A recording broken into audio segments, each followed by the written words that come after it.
Hello and welcome to the COVID-19 update on Channels Television. I'm Millicent Walker. First, the highlights. U.S. Center for Disease Control partners Bauchi State to increase vaccination coverage. Member of Jigawa COVID-19 task force advises residents to remain cautious amid the Omicron virus.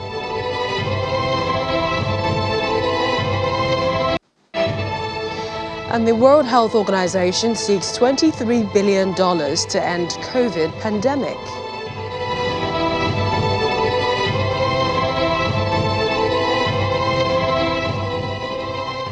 Thank you for joining us. Last night's data shows that 16,156,998 persons of the total eligible population targeted for COVID-19 vaccination have taken the first dose of the vaccine, while less than 7 million persons have received their second dose. That's a full vaccination. Meanwhile, the Nigeria Center for Disease Control (NCDC) logged some infections across the country yesterday. The new cases were recorded in 5 states and the Federal Capital Territory. Here's more on the pandemic update. 37 additional persons in Nigeria have tested positive to COVID-19 in the last 24 hours. According to the Nigeria Center for Disease Control, the latest figures were reported from 6 states and the FCT. That's a drop from the figures reported earlier. Lagos accounted for the highest number of cases with 16 infections. The FCT had 11, Katsina 4, Kano 3, Rivers 2, while Kaduna logged 1 case. The total confirmed cases in Nigeria now stands at 253,875. The report also includes 0 cases from Bauchi, Delta, Nasarawa and Sokoto states.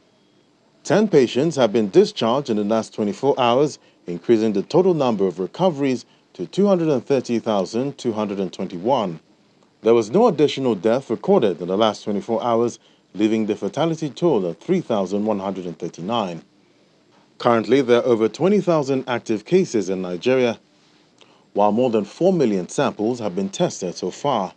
Lagos State accounts for the highest number of cases on admission, with over 17,000 positive samples, followed by Ondo and Benue State. Over 16 million eligible Nigerians targeted for COVID-19 vaccination have received their first dose, while more than 6.4 million of the population have been fully vaccinated. In Africa, over 10.9 million persons have tested positive, while over 242,000 deaths have been recorded across countries on the continent. The total global confirmed cases have surpassed 403 million, while deaths are now beyond 5.7 million. The U.S. Center for Disease Control is supporting Bauchi State to increase vaccine reach to at least 20% of the population in the next 1 month. Director Immunization of the U.S. CDC Nigeria office, Dr. Omotayo Bolu, expressed concerns about the low vaccination coverage and how it can be improved during a courtesy visit to the Bauchi State governor. While responding, Governor Bala Mohammed assures that the state will cooperate and provide all the resources needed to achieve the vaccination objectives. Bauchi definitely moved the needle at the beginning of the outbreak. And in terms of vaccination, we know you had also reached out to Ambassador that, we need to move this vaccination forward. One of the things that we observed, and that's why we're excited to be here, we've come with an entire technical team to work with the executive chairman and his team, as well as the EOC, to identify ways in which they can achieve more in the COVID-19 response. They've already reached about 8% of the target population for first dose and about 4% of the target population for second dose. We want to work with you, that's why I was with you, and I'm happy.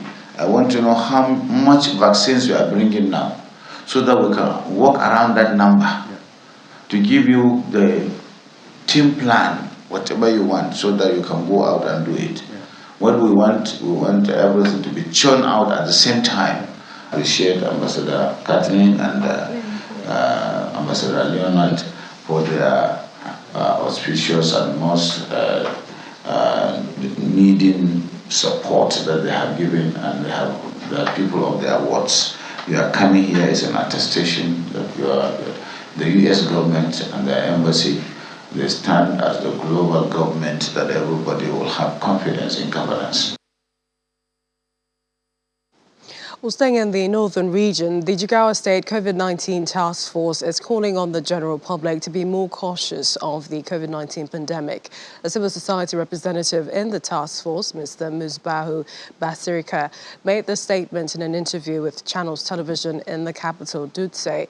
According to him, even though the state is in second place in terms of its vaccination drive, the state has recorded about 18 fatalities since the outbreak of COVID-19. I think we can say so far 665 cases were recorded, while 4 on admission and 643 have been discharged, while 18 have died on the support. So I think this is the reasons why we need to call off on the attention of the public, especially the Jigawa State people and citizens, that they shall go and collect their second vaccine or second dose of vaccine. And all COVID-19 protocols, including social distances and wearing face masks, shall be duly complied. I think we can say that something that's been screened and brought by government, the Presidential Task Force on COVID-19, and also the Jigawa State Task Force on COVID-19, and also Rapid Response Team have already confirmed that the vaccine is okay for people to collect. So I think there is no any issues to doubt about authentication. Well, the National Primary Healthcare Development Agency is the agency leading the response in COVID-19 vaccine campaigns across the country. And as of today, only a few states are in the lead, vaccinating at least half of its eligible population with a dose. It's still a long way to the 31st of March, a deadline of sorts for all states vaccinating 50% of its eligible population. And to talk more about this, joining us from Abuja studio is Dr. Nneka Onwu, the Director, Primary Healthcare Systems Development with the National Primary Healthcare Development Agency. Thank you for joining us on the program. Thank you. Good evening. Good evening. First, is that date sacrosanct, the 31st of March, the deadline of all the states vaccinating 50%, or will there be an extension? Thank you very much for that question. The country has set a target of achieving 70% of vaccination to achieve herd immunity by the end of 2022. And in the course of this campaign, we have a deployment plan, and one of it is ramping up, which we did as at the last phase from November with the mass vaccination. For this phase, we intend to also further ramp up and integrate with routine immunization. The plan is that the states should achieve 50% of their targeted population by March 31st. Based on our extrapolation, you will see that most of the, at least 2 states have achieved 50% and above, and some are almost there. So we believe that most states, with all hands on deck and with the plans and the deployments we have, we should be able to achieve that target. It's a target that we've set for everyone to be able to make our 50% and, of course, 70% by the end of the year. That's the only way we can protect our people. That's the only way we can keep them safe from having COVID infections. So, yes, that's a target that we have set based on what we are seeing. When the agency also says 50% of its eligible population, what does it mean? Is it eligible population, the vulnerable priority groups, or adult population? Yes, so when we started, we looked at the priority population. That was the phase 1. But now we're looking to 18 years and above. So each state, based on their population, we're looking at the eligible persons from 18 years and above. Those are the ones we are targeting for the state. So, of course, for each state, that population will depend on the total population of that particular state, those who are 18 years and above. So it varies, but we expect that, they should achieve 50% of vaccination for that target by 31st of March. Following the review meetings and conversations on COVID-19 vaccination rollout across the country, I know that a team from the agency have been going around the country. What have you learned? Well, as like most of the things we've learned from other vaccinations, polio, but the issue is around a lot of hesitancy. And I think over here talking about, some like Bauchi, people are hesitant. And one of the things we've done is to also ramp up and provide that surge. And that's why you've seen us going around the states and the review meeting. There's a lot of dialogue at the community level. Using our traditional gatekeepers as well to, inform the people, because people are misinformed. Social media or media, people hear the wrong things. So we try to give them the right information from the right channel. So that's one of the things that, we are seeing, that, the hesitancy, but it's much better. And hesitancy is not, it's across the whole world. Globally, hesitancy around this vaccine has been, one of the challenges. But I think we are getting there. People are more aware, they have seen, and they've also, then they were thinking, somebody's vaccinated will fall and die. Some said after 6 months, and they've seen people take the first dose, second dose, and booster, and we're all here. So I think that issue of hesitancy is being addressed, and moving forward, and with the surge and the cooperation of the states and the communities, and we will see more, reaching this target that we have. So that's a challenge, really, the hesitancy. We have the vaccines. We've had global support for the vaccines. So we have enough vaccines, to give our people, and then identifying the sites so we don't mass vaccination. Now people know where to get the vaccines. And so it's not the issue of not know where to get the vaccines. It's just more of hesitancy and getting people out there to, come and take the vaccines that we have. Some people have alleged, with the numbers being reeled out as to those who have been vaccinated, a number of public health practitioners have actually said that that number, which is over 16 million for the first dose, perhaps some have registered on the portal, but they've not actually had the jabs. All right. So thank you very much. And for this vaccine, we've had a good opportunity to also have an electronic information system where, people are registered, and you get vaccinated. That is done. And we now validate the data, so to make sure that anything that you see on that platform is validated and as having been vaccinated. In addition, we have what you call the call-in data. So there are processes and mechanisms that we've set in place. Yes, we've heard about people trying to buy the card, but we've also stepped up in terms of, pursuing those people who have been found, to do that. But it's really minimal, and the country is looking at it. But I can tell you that, 16.1 million yes, have received their first dose because it's been validated, and of course for the second dose as well, and first, the booster dose. So those are the correct figures. So looking at the pace of vaccination, I know the WHO Africa recommended countries doing sixfold, especially in Africa, to meet up with other parts of the world. What is the strategy for the National Primary Healthcare Development Agency? I think most countries in Africa will be learning from us, really, because one of the things we said, like the phases, but, bringing out the mass vaccination and expanding, even to other sides, the private facilities and pharmacies, and taking it to the community was one of our strategies, and it's worked. And a lot of countries are borrowing from that. And you can see between December and now how many people we have reached, based on this. So I think Nigeria has the experience. We have the vaccines. And based on the structures we've had, from the past, from polio, from other campaigns, the structures between the national, the state, and the local government is one that's been seamless, as well as the partners that support us. They've been with us. We know where the dead bodies are buried, as it were. So I think the country has the magic bullet, as it were, for this. Even going further to integrate with routine immunization is one of the things that we are looking at. We have done it, and we also need to get, more children vaccinated. So pulling all this together, the mass vaccination, expanding the sites, private facilities, pharmacies, as well as other sites, that we can, the parks, the markets, and a community mobilization, intense community mobilization. Working with the communities is one of the things that we have as a game changer, and is working. And I think we will, with that, achieve our target by March 31st. We appreciate your time on the program. Hope you can join us again in the future. Dr. Nick Ono is the Director of Primary Healthcare Systems Development with the National Primary Healthcare Development Agency. Thank you for joining us on the program. Thank you very much. It's always a pleasure to be here. Thank you. Still ahead, ACT accelerates a calls for fair share-based financing of $23 billion to end a pandemic as a global emergency this year. Please join us again.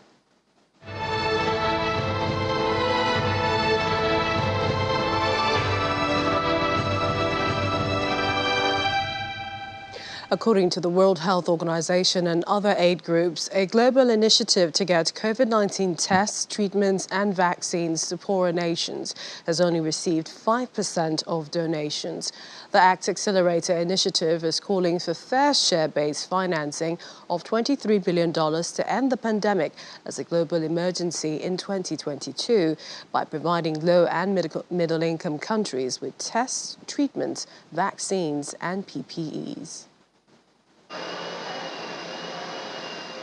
The Access to COVID-19 Tools ACT Accelerator budgeted $23.4 billion for its efforts from October 2021 till September 2022, of which $16.8 billion is expected to come in form of grants from richer countries in the fight against the COVID-19 pandemic. Depending on where you live, it might feel like the COVID-19 pandemic is almost over, or it might feel like it is at its worst. But wherever you live, COVID isn't finished with us. There's no borders. And as we all know from Omicron, any feeling of safety can change in a moment. We know this virus will continue to evolve.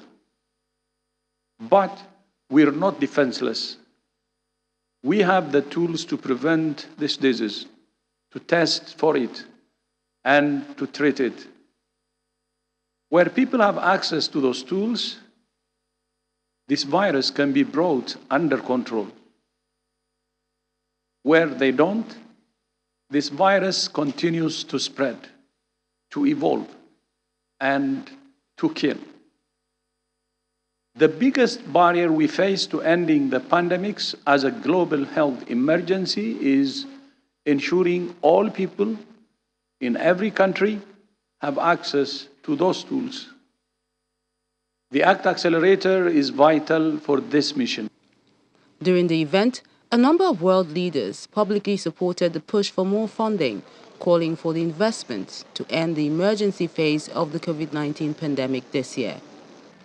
The funding gap of $16.2 billion pales in comparison to what the developed economies have spent on their domestic responses. As co-chairs, South Africa and Norway have written to more than 50 heads of state and government asking them to contribute their fair share of financing to ACT Accelerator agencies.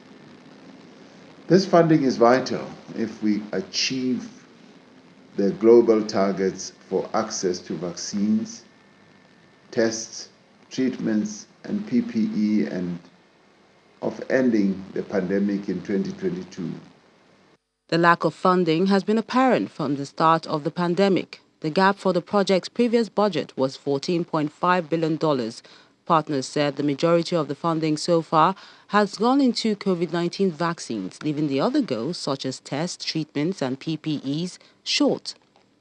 According to statistics from the World Health Organization, the initiative has fallen well short of its goal to deliver 2 billion COVID vaccines in 2021, with only 10% of people in low-income countries having received at least one dose of a vaccine, compared to almost 68% in richer countries. All political leaders must now do what they can to close this financing gap. We know that unless COVID-19 tools become available to all, it is no mystery, infection rates will stay high, and patients, health systems, and economies will suffer. And new viral strains may evolve, posing a threat to all of us once again. So investing in ACT-A is the mutual interest of all countries. With a significant proportion of the global population still unable to get vaccinated, tested, or treated, a diverse group of governments have agreed on a new financing framework developed in support of the ACT Accelerator, which makes fair share requests from richer countries to contribute to the global fight against COVID-19. And the United Arab Emirates will gradually lift restrictions imposed to check the spread of COVID-19 pandemic as the number of infections and hospitalizations go down. According to the state's news agency, in line with the National Emergency Crisis and Disasters Management Authority's decisions, all activities, events, social gatherings in Dubai can gradually return to full capacity by the 15th of February. Well, joining us from the UAE to talk more about this is an educationist, Olabisi Akimbinu. Thank you for joining us on the program. Thank you for having me. All right. I mean, the easing of COVID-19 restrictions from mid-February is great news. What's the mood like since the announcement, and do you feel that things are finally returning to normal? Well, I would say for cities like Dubai, things have been almost normal for a while now. But in Abu Dhabi, it's still, we're not quite there yet.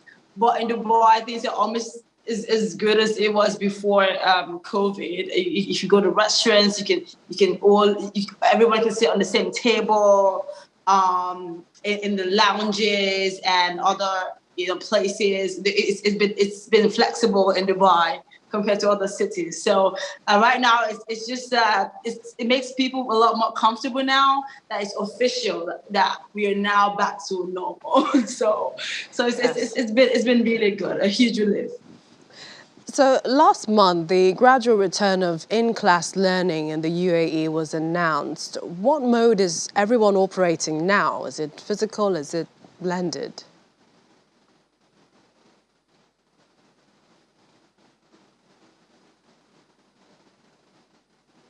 Olabisi?